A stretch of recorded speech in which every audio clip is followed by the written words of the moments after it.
All right, welcome back to Tweet the Leader and You. We're talking about realistic leadership theories. In today's episode, we have a special guest, my girlfriend, Hailey Conley. How you doing, Hailey? Hello, I'm good.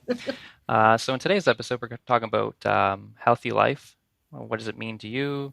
Um, talk about eliminating factors in pursuing a healthy life, and also what we can do to become more productive in our day-to-day lives. So I guess Hailey will start out. Maybe tell a little bit about yourself, what you do for work, anything like that.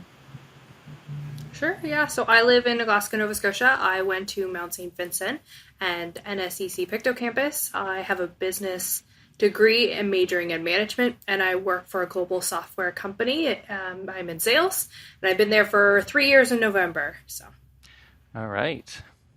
So we'll just get right into it, I guess. So, I mean, we have a lot of discussions, even just together at home here, about what we think a healthy life means. But to you, what does living a healthy life mean?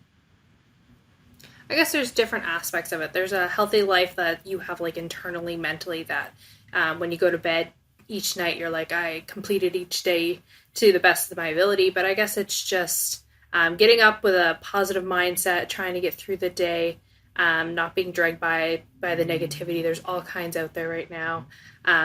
Cost of living, our finances, everybody else's finances, your daily work. There's a lot of things that can kind of like take you down. So I guess it's just trying to keep your head up as best you can. If you did have a bad day, me and you always say like it was a bad day, not a bad Mm. life.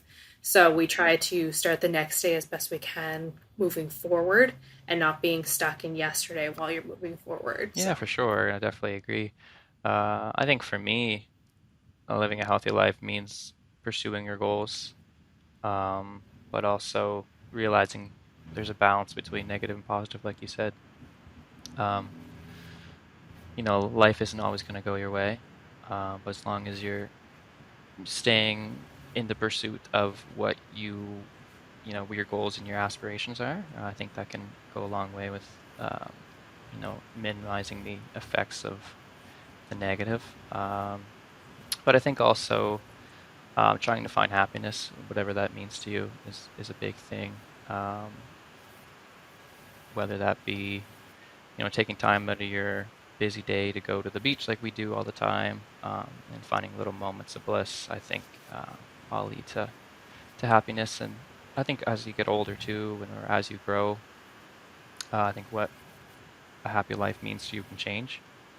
Um, for so sure. it's not always linear. It can also ebb and flow. So the next question I wanted to bring up to you was barriers, and we also talk about a lot about this too.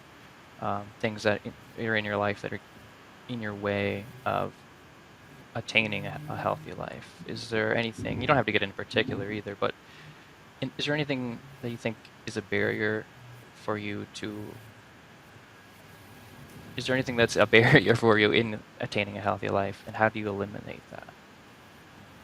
I don't think it's necessarily a healthy life. I think it's just that day. So there's a lot of things where um, it's probably your own mental health or your own well-being that stops you from having those good days or pursuing those goals. Like I was very hesitant to even come on to this podcast with you because I speak for a living. I'm on the phone all the Mhm. time, but being in front of a camera and like talking about different things in my own personal life is a little more of a challenge.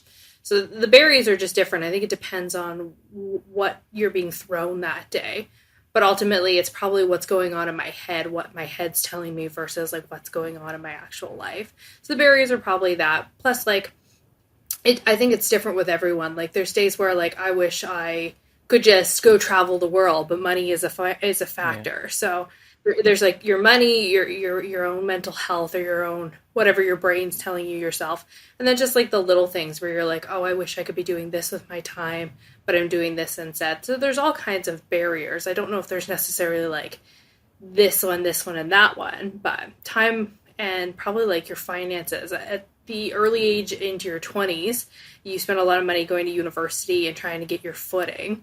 And then when you kind of get your footing, you still don't have enough to kind of go and do those things where you want to travel, you want to go to concerts, all that kind of stuff. So, yeah, yeah. I definitely agree with you about time. Like that's definitely one that I struggle with.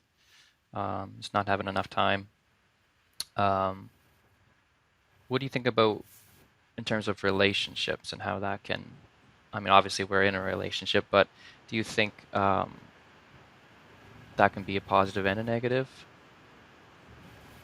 With barriers in your life, for sure. Like, I'm sure you moving here and moving in with me was a barrier in your life that you didn't really expect.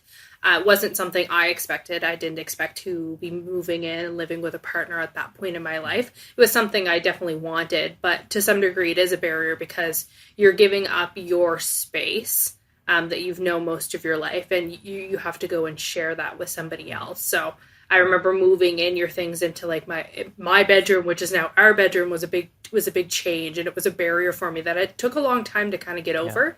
I still catch myself saying like my bedroom, but I'm like it's our bedroom. So there's a lot of like mental barriers where you kind of have to break down with the relationships and living together and what I want to do on a daily basis, know what you want to do on a daily basis, and I know you feel the Mhm. same.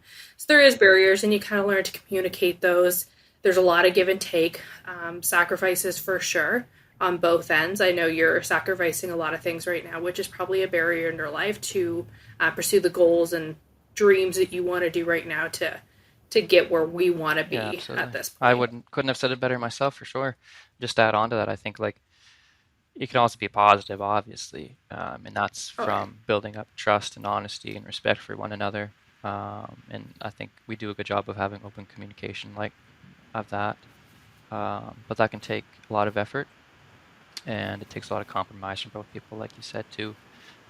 So the it's kind of the balance of power between that takes a lot to learn. Um, but ultimately, if you stick to it and you find a good balance, then it can be definitely positive too. Also, obviously, so Yeah.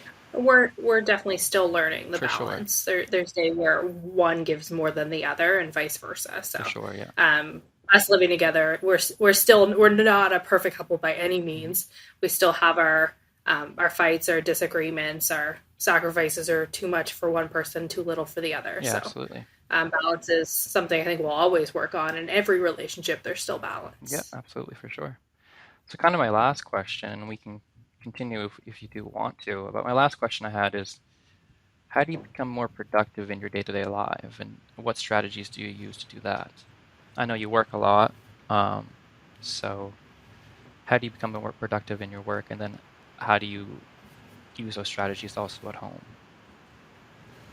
Yeah, so my colleague, I work with somebody who's very sales driven, very goal driven. So most mornings we have a coffee and we sit down and we physically write out our goals. At the beginning of the month, we write out what we would like to accomplish this month, and then every day we write down the number or whatever it is that we're looking to accomplish. So I really enjoy lists. I like writing out, physically seeing it, and then when I complete it or it's something I've succeeded in, I can check it off, cross it off, and I can see that I'm moving forward. Um, so those are really helpful. There's something I really enjoy. I love color coding. I think that's really beneficial. It makes it more fun that way, I think, when you write it down. I know you love your lists, trying to get you to write more lists, especially with schedules and stuff like that and things we need for the Hmm. house.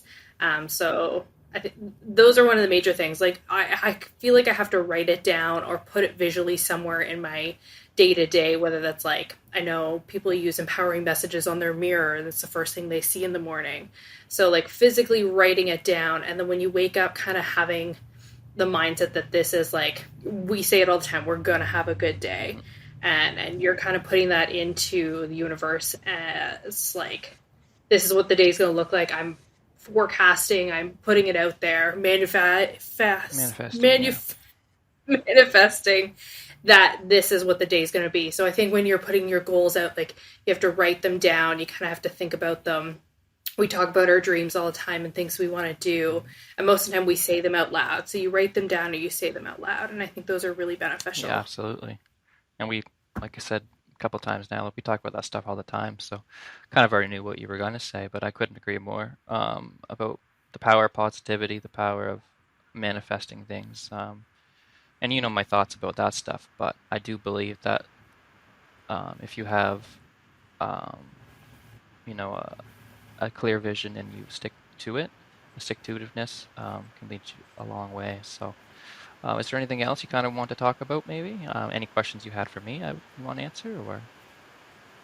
I don't know. It's kind of hard to like think of questions because on a daily basis, like we have these Mhm. conversations, and they kind of just start over like one of us has a question or somebody sees something on their cell phone Mhm. or a thought jumps into our mind, and we have those conversations. So I don't think I have any questions because most of the time these are just like normal daily conversations that we Yeah. have. So I think living a healthy life is hard, um, and you're not always for going to have sure. good days. And I think maybe the message that we should take from this is that if if you do want to, maybe if you're going through struggles and you don't know how to achieve the goals you want to get to, or get to a more meaningful life, whatever that means to you, I think maybe whether it be writing down things or taking the time out of your day to actually think about it, maybe so maybe some people don't even take time to think about it, and that can be the first step. I think that's important. And then once you clarify or identify what living a healthy life means to you, then you can start taking those next steps by actually pursuing things. And that's a big part of it too. And a part that I struggle with is, actually putting my thoughts into work, or put my thoughts into becoming proactive. I think that's the next step. And then, ultimately, like I said before, I mean, those thoughts and those aspirations can change, and being okay with change and being okay with things not going your way, because that can be a big barrier too for people. Is you have this goal and then something gets in your way, and then you eliminate the possibility of it happening completely, but really you were almost there, right? I think um, that's important to think about. But yeah, it was a good conversation to have. It was a short one, but it was good, Hailey, and I appreciate you coming on short notice too. So yeah, if you guys want to catch any other episodes, you know where to find us on social media. And thanks, Hailey, for coming on. Thank you so much for having me.